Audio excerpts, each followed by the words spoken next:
for an evening filled with paranormal, special guests, interviews, haunting stories, creatures of the unknown, and tales that will chill you to the bone. Brought to you by the UPRN Network and Pittsburgh Paranormal Society. Take a walk into the night with Shawn Kelly.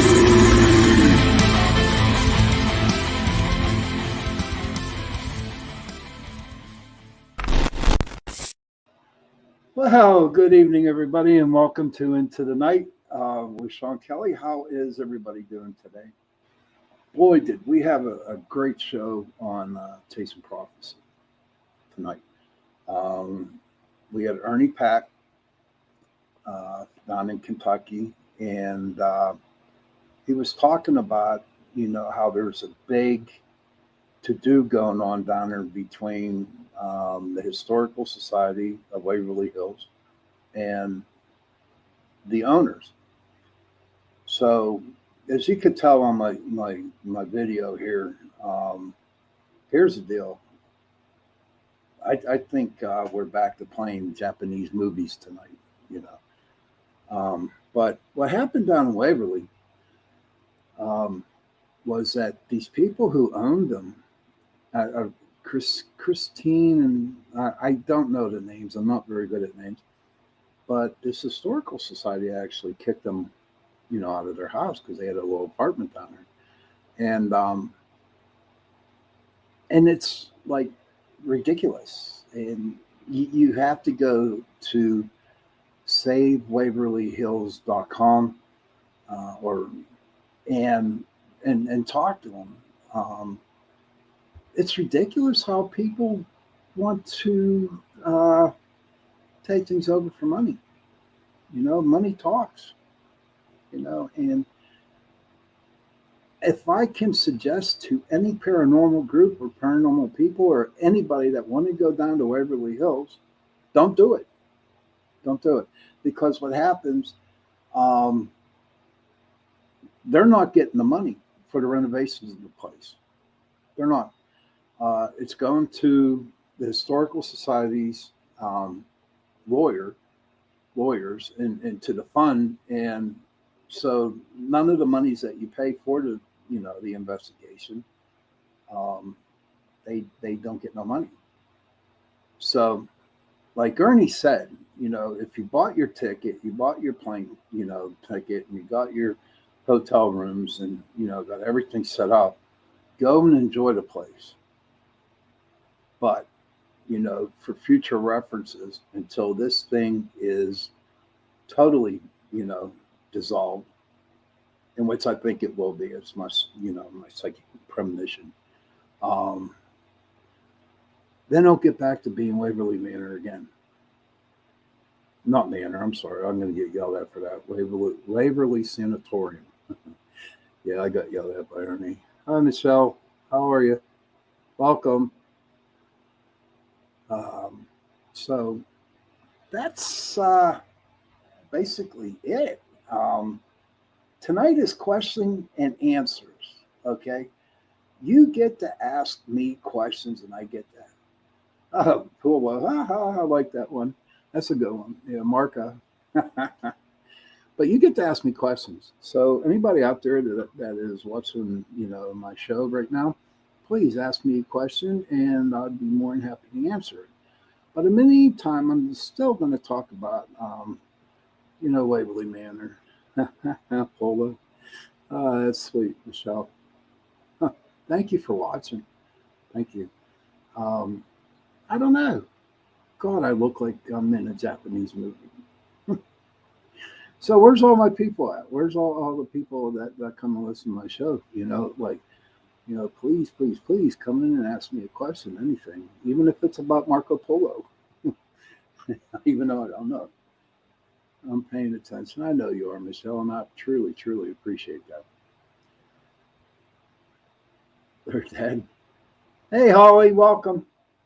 Oh, there's Holly. Holly, meet Michelle. Michelle, meet Holly. Holly's like one of my fan favorites. She's, Holly, do you have any questions for me tonight? Any questions at all? I'll let you think of one, and you can tell me what you want to ask. But so we went to the. I was telling that last week's show that that we went to do an investigation up in Crescent, and we went there. We were with the Still City Ghost Chasers, hunters up there, and it was a great night. I did a lot of walking. I know after the night was over with, my legs were sore, really, really sore for all that walking. But it must have been a night where the spirits didn't want to really participate with us in the other, in the other groups, because we really didn't get nothing. Okay, and I mean we did all the buildings that we were supposed to, but yeah, alien question. Go ahead, Michelle. We can do one. I'll answer it the best I can. But back in at the investigation, it was interesting. It was funny. I was rolling up on it, and I saw it. Look, it was a prison, and I saw the barbed wire the barbed wire around the fence, and I'm thinking, well, this is crazy, because I didn't really think I'd be in a place like that. But the history is interesting. It was a prison, penitentiary up there, and the buildings that we got to go to, okay. One was like in the block. Okay, Michelle has a question. How do you identify a legitimate alien implant? That's a good question, Michelle. I've been doing this show for 3 years now, and I've talked to a lot of alien experts, and my station manager, Joe, the guy who owns the station, we talk aliens. I guess with the chip that's inside. And Michelle, if you're around listening, if you want to pop in on this, you can. But I would think that would be the implant, because whenever they take X-rays, and they got like stuff in your little metal things. But if I'm not mistaken, Michelle, I think the government wanted to do that with everybody. They wanted to put a chip in on her. Hey, Michelle. Hey. Am I missing the fun? Yeah, you are. Okay, this Michelle. Michelle. Oh, one second. And Michelle, she has a question. How do you identify a legitimate alien implant? Okay, so I had to turn off my phone. I was getting a feedback. Legitimate implants. Here's the thing. From what I understand, extraterrestrials don't need to implant you. So if you find an implant, chances are that's my lab, which is, of course, military. So the technology isn't quite as advanced. So how do you know if it's legitimate? Well, I'd be kind of curious as to what it was doing there, but they don't make it easy for you to remove, even though there are researchers out there who have claimed, we've had like Daryl Sims on Up Teen Times, and he claims to have quite a collection of them. So look up the alien hunter, Daryl Sims, and he's got quite a few from people he's worked with that have had them removed. But there are also people who can have them removed. They know where they are, but it's almost like they're so like intertwined into the nerves and things like that. Like you just can't get them out. So I don't think they're going to make it easy for you. But if it's a legitimate alien implant, I don't know necessarily that you would find them. And this is something that Joe Montaldo and I have spoke about extensively. So that's my question, or that's my answer, rather. Thank you, Michelle, for answering that for me. You're welcome, darling. And just stay by the computer if I get another I'm listening. Okay, I'm listening. All right. So I hope that answered your question, Michelle.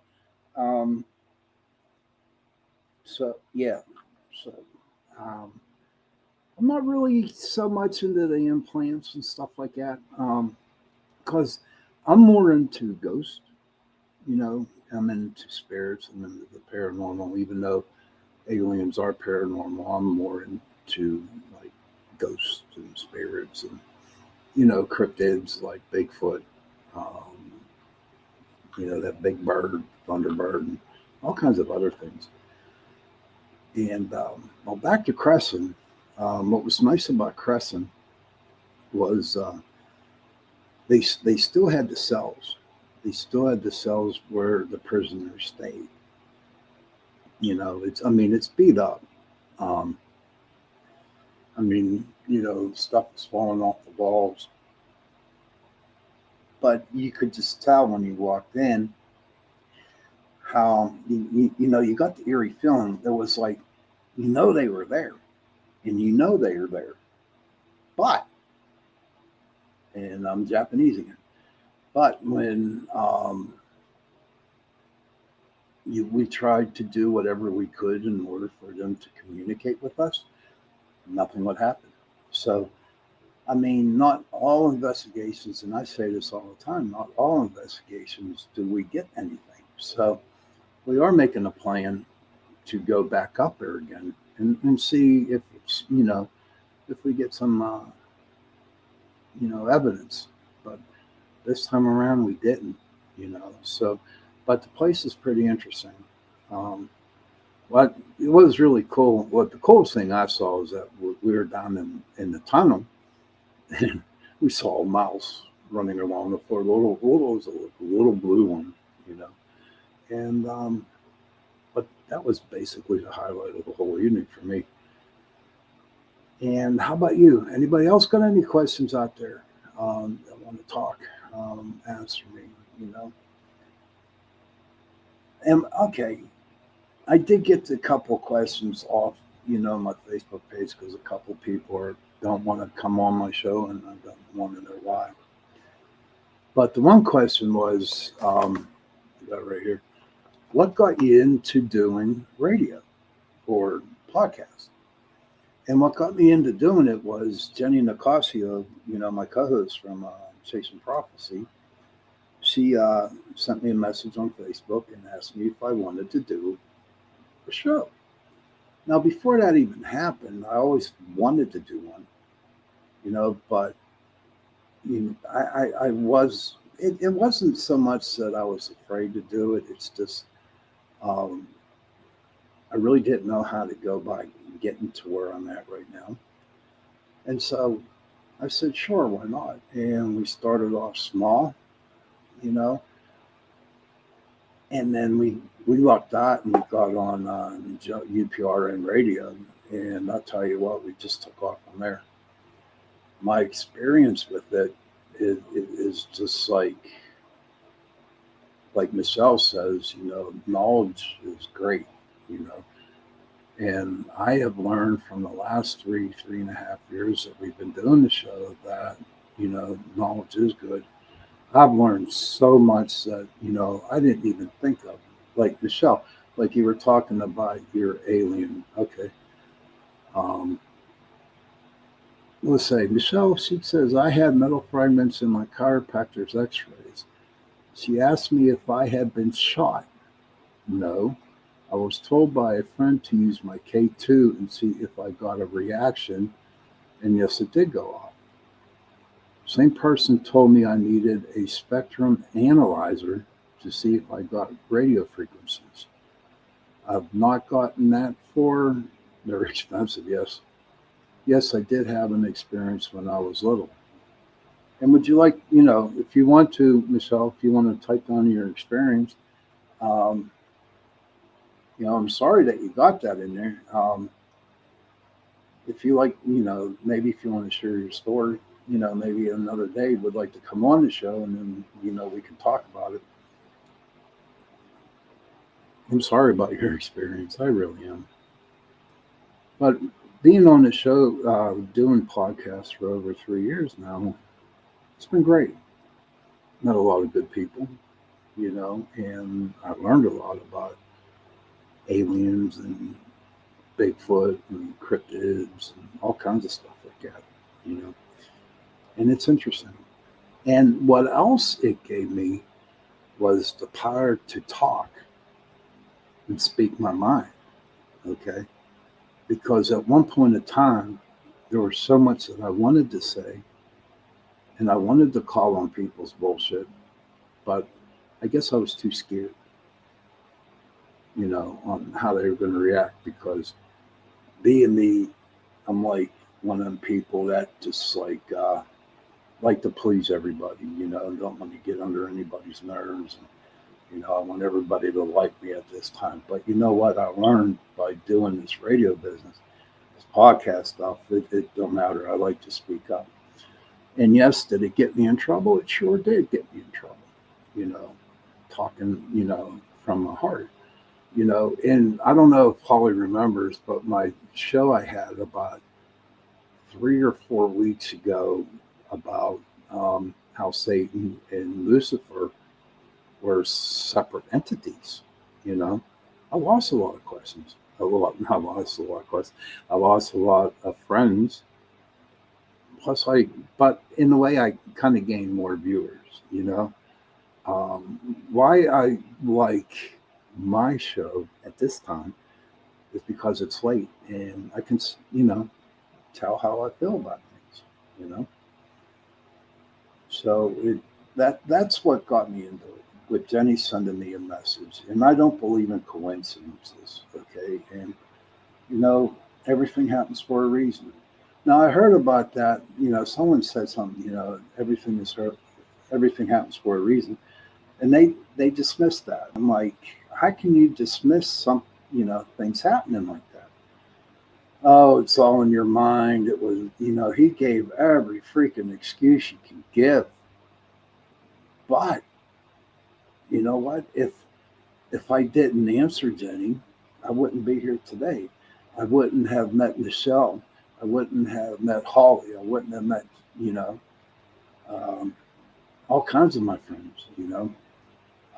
See, whenever I talk, I have a problem because my brain freezes up. So um, if I see your name, I'm doing okay.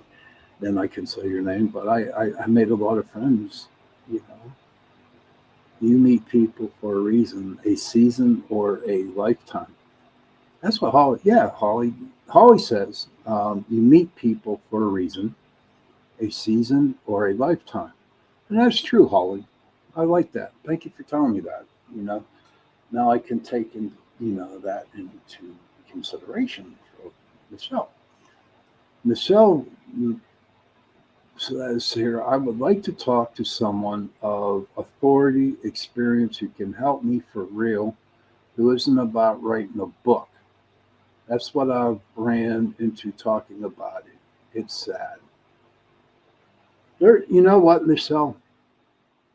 I know a couple people right now that could seriously help you. You know, in fact, you know, if you want to, I'll take your name down and I will give it to a couple people that can really help you out. You know, and they don't write books; they're very experienced. There you go, Michelle. You see that on the bottom? Right underneath you, it says news on the flip side. It's called Writers of the Future. They do have a show and they do have people on there. And they say, Michelle, that the website will help you to develop writing skills, you know? So, you know, get in contact with them, you know, and trust me, they're good people. That they really are. Joe's the best. Uh, and so is Michelle. Better say that. She's my boss. But no, Michelle, there are people who will help you, you know, and they are definitely very experienced about it. And what's really cool is that I consider them my dear friends. So, but that was one card. No, I'm not seeing it. You can message. No, I'm not seeing it. Okay, you can message me. Okay. Um, I don't know how. Michelle, are you can you get on my Facebook page, Shawn Kelly? If you can, I can send you the message. Messenger. Yeah, okay. I'm not really good at doing that kind of stuff, but I am writing your name, Okay, Michelle got it, you know. Maybe, she could, get more into helping you out on that one. But so it just, that's where I came to where I got being on the radio. And I'm enjoying myself ever since. Hold on a second. I got me a message. Okay. Okay. Okay. So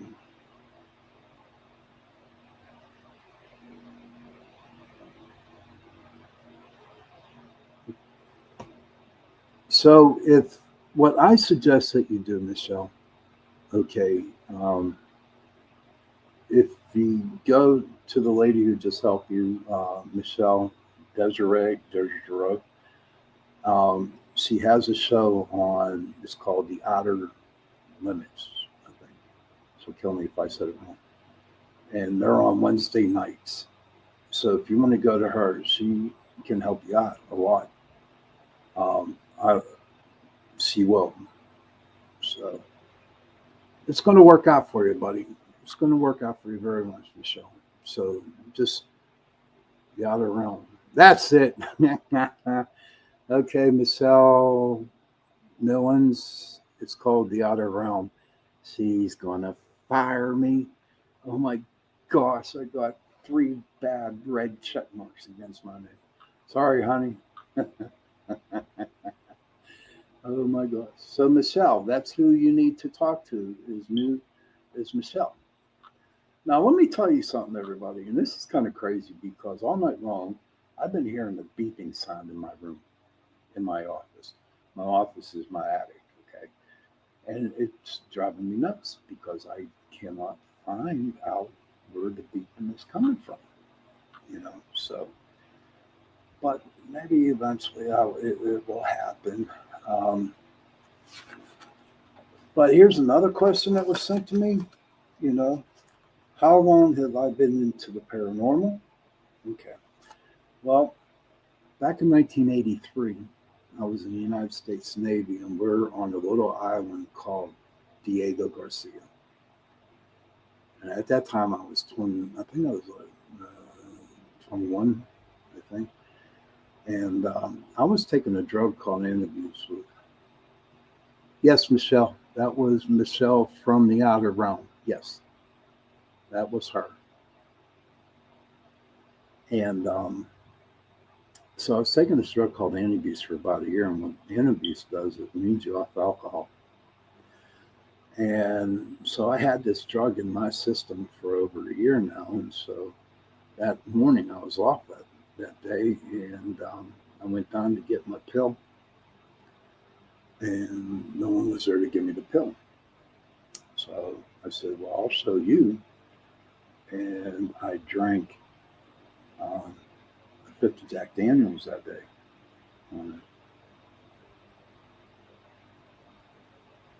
Oh, she's your babe. That's cool.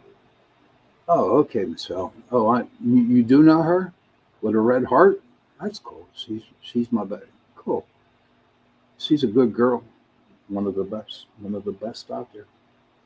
But and I'm not getting no brownie points here, Miss Desiree, whatever. She's gonna kill me because I mess up that name again. But she's a good girl. But so back to it. And so what happened was I drank a 50 Jack Daniels on this drug that I had in my system for over a year. And so I died. Okay. And when I died, I didn't see the light. Okay. Du Roche. Okay. Du Roche. Okay. Thanks, hon. How you pronounce her name? Du Roche. Okay. Thank you. So when I came back, I died and I came back, and it was like I started to see things, hear things, and feel things that weren't there. And so as time went on, it was kind of confusing and stuff like that. And I was like, I really thought I was going mental on it. I couldn't understand why all this crap was happening to me. I talked to priests, rabbis, I even talked to ministers, and no one had an answer for me. And then, like, was that 83, 13 years later, I formed Pittsburgh Paranormal. No, I'm sorry, that was 20 years later. I decided to do paranormal investigating. And when I first started the group back March 6, 2006, all I did was to go on, visit some cemeteries or some urban legend places, to take pictures and see what we could come up with. Well, at that time, TAPS was on, and ghost hunting started to become a little bit bigger, and I'll tell you why in a second. But and so it just took off. We did private residences. We did. Hi, Wayne. How are you, bud? Good to see you. Thank you for coming on, buddy.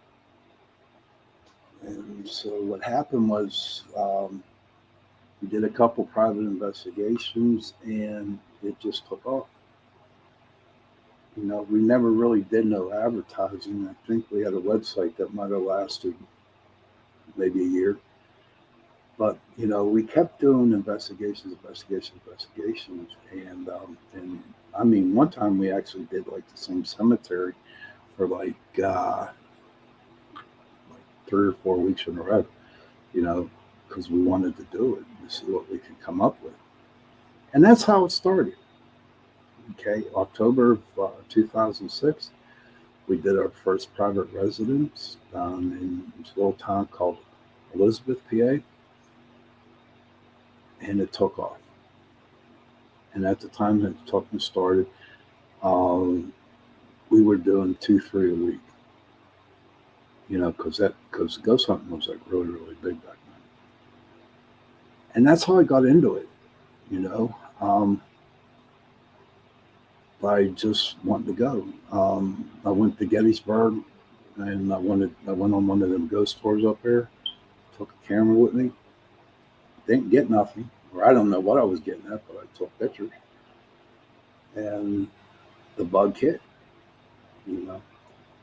A lot of people would ask me, like, what's it? Yeah, I mean, don't you get bored? Because there's a lot of other things that you could be doing instead of sitting in a house in a dark room with nobody there talking to the air, trying to get an answer.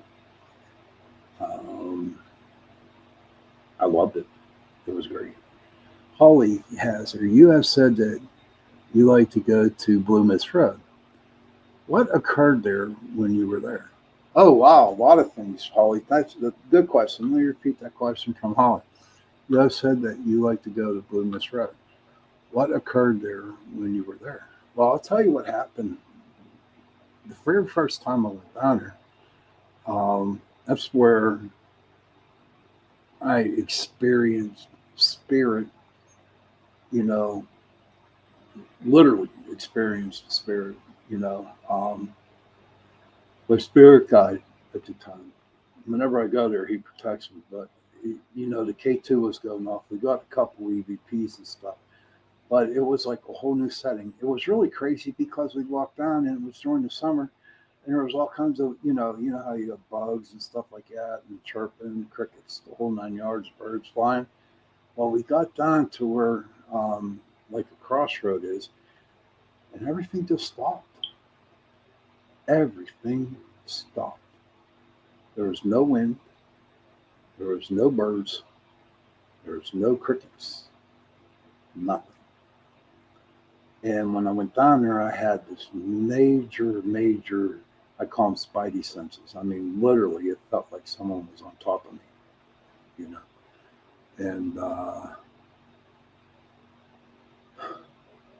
And hold on, I'll get to you in a minute, Wayne.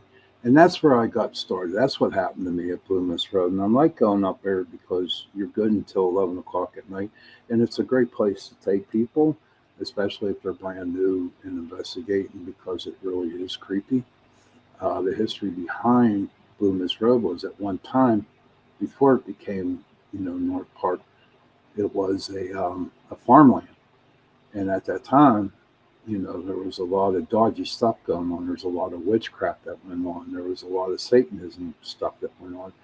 There was a lot of hangings. There was a lot of lynchings up there. So with all three of those things going at one time, you know what? There's a lot of tons and tons of negative energy up there. All right, Wayne writes, just a thought for future investigations. I try to avoid the use of the term ghost hunting. The reason is that if I was a spirit and knew it, I wouldn't show myself if I was being hunted. And he comes back and says again, Wayne says, I think you might get better results by avoiding the terminology. You know what, Wayne, that's that's true, and I agree with you about, not using ghost hunting. But you know what, Wayne, in all the investigations that I've done, the ghosts know I'm coming like 2 or 3 days before I even get there, and I'll tell you, good for instance, I bought a brand new car. This was back in 2012. Yeah, in 2012, I bought a brand new car. No, I'm sorry, 2007. That's right. And it was brand new right off the lot. Grandmaster UV, welcome back.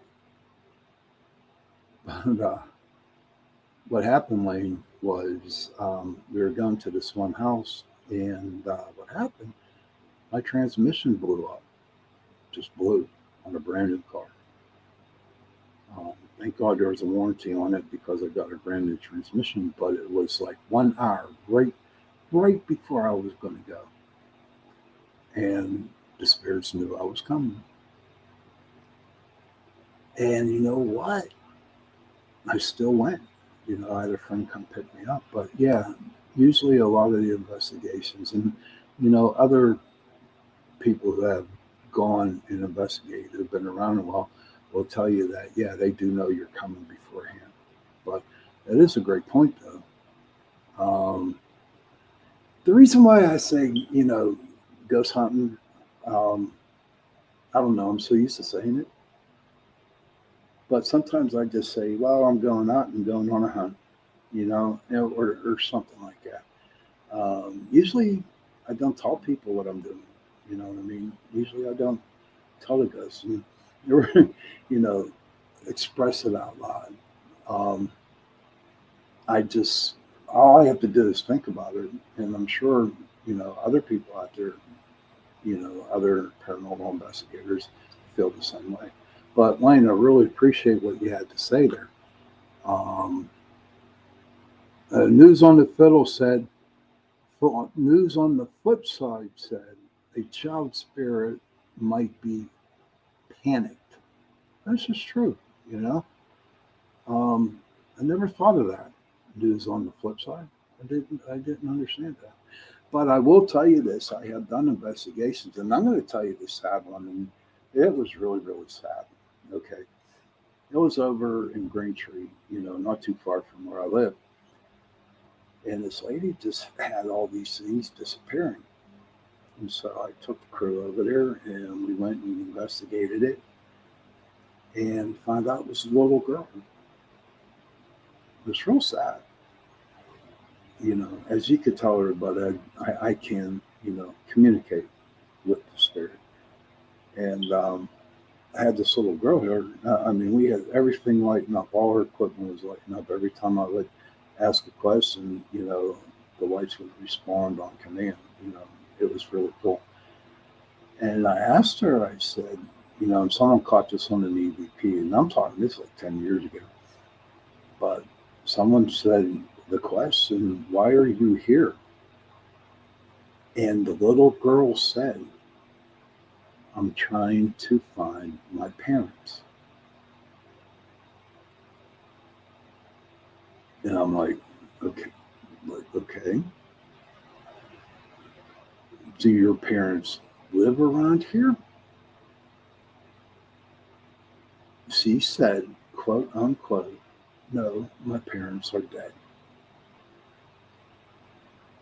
And for some reason, she got stuck on our lane, earthly plane, and her parents were somewhere else, and she was looking for them. So what happened was, I went into my meditation, and I talked to the little girl some more. And so, I work with angels, and I'm not afraid to say that I work with angels. I love my angels. There's so much about me, that I want to share with you guys yet, but there's some things I'm not very comfortable about explaining yet. But my angel came down and took the little girl. And as I was watching the angel, because the light opened up, and I watched this little girl with my angel and walked in. Right there at the light was her parents, her mom and dad waiting for her. And I bawled my eyes out. I really did, because that was like really, really emotional for me, that we could do that for them, And after that day, whenever that happened, the person in the house never had a bad experience. Nothing went missing, nothing. News on the flip side. See what she wrote. Spirits are people without bodies. Best way to interact with them is the same way you would interact with people in the physical form. So true. Because I tell people too, thank you for sharing that news on the flip side. Like I tell people, because look at this, right? Here, it's real crazy, right? You're looking at me right now, okay? And what you see on me is a shell.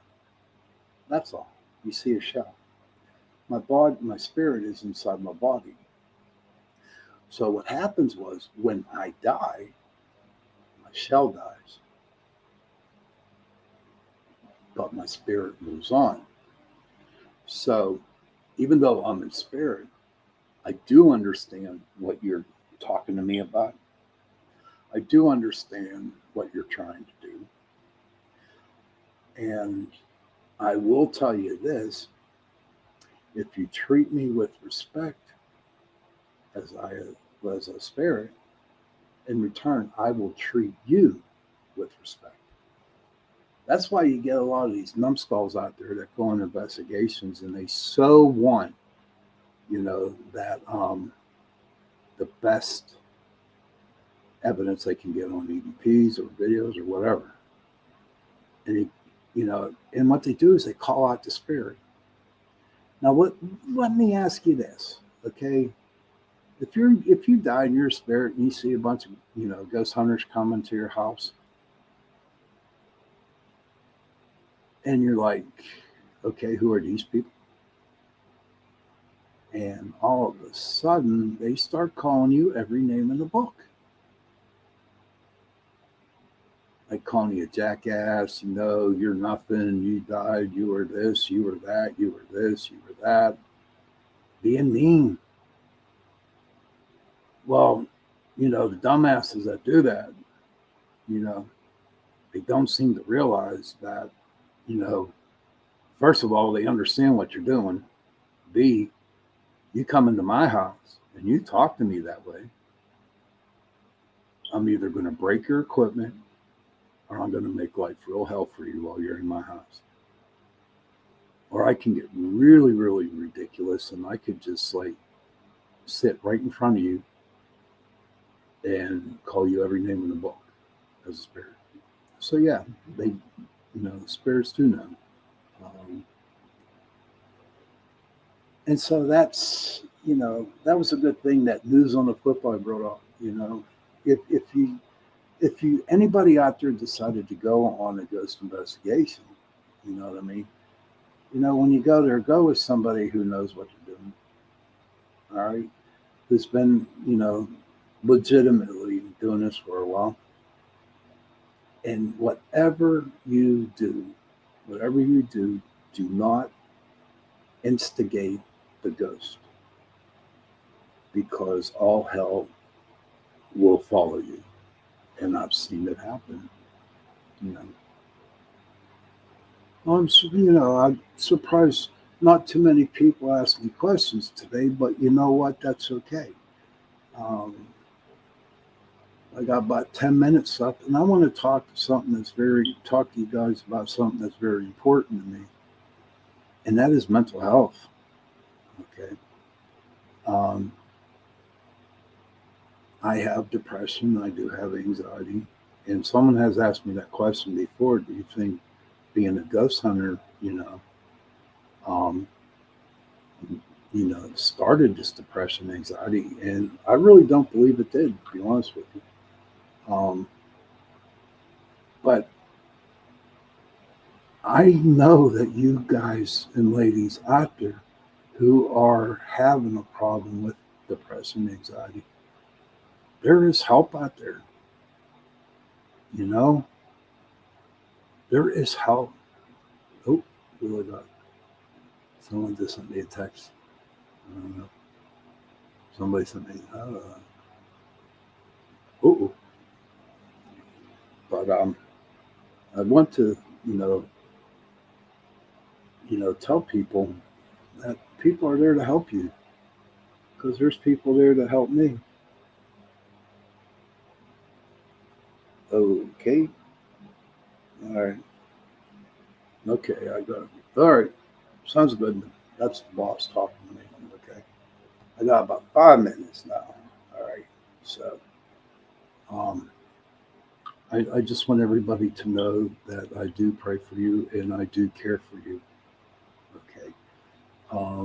My show is on every Tuesday night at 11 o'clock to midnight, into the night, and who knows what's going to be. Good night, my friend. Great show tonight. Pleasant slumber. Thanks, Wayne. Appreciate it, buddy. Appreciate it a lot. Thank you for being here. And everybody else who's been on my show, who's in the chat room with me tonight. And everybody out there, if you have listened in on it, thank you, because you really, really make me, it makes me feel good that people listen. And if hopefully one day I get to meet you all, that would be so cool. Holly, good night. Michelle, good night. Everybody, good night. And before I go, I really need to tell you this. Parents, what you need to do is give your children a hug and tell them that you love them. And children, give your parents a hug and tell them that you love them. And 3 words, I love you, goes a long, long way. And on that note, I'm going to close up shop here. I want to wish everybody again a good evening. Next Tuesday, who knows who I'll have on, but I'll get back to you. I'll put a couple messages out there on my Facebook page. But again, thank you for coming. And on that note, happy hunting. Time to get out and vote. All right, everybody, it's time for you to get out and nominate your favorite podcasts. The show I want you to consider for the People's Choice Podcast Awards is Chasing Prophecy in the category of Society and Culture. Take a ride down the rabbit hole with Jenny Nicasio, Shawn Kelly, and Jason Iampietro, where each episode brings a roundtable approach to conversations about supernatural phenomena, hidden secret societies, underground bunkers, magical conspiracies, the paranormal, cryptic creatures, aliens, ghosts, legends, and myths from around the world. Chasing Prophecy radio program dives into topics that entice the imagination and seduce the mind, some of which are taboo. Chasing Prophecy, where they discuss anything and everything beyond the scope of normal. Go to podcastawards.com to nominate Chasing Prophecy in the category of Society and Cultures. That's podcastawards.com. Take a moment and get out and vote.